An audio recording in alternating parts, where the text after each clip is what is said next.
High বন্ধুরা, আজ ভিডিওটি দেখছেন, এটা উত্তর বাঁকুড়ার গঙ্গাজল ঘাটি থানা।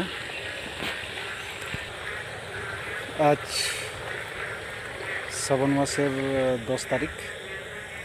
আজ প্রথমবার একটু বেশি পরিমাণে বৃষ্টি হয়েছে। আজ মনে হচ্ছে যে বর্ষাকাল এসেছে বলে। দেখুন বড় বড় পুকুর, জল ছিল না, আজকের জলে এই জলগুলো জমেছে।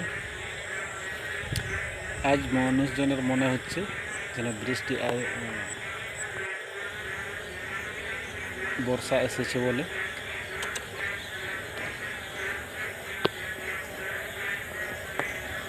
দেখুন পুরো মাঠ খালি আছে।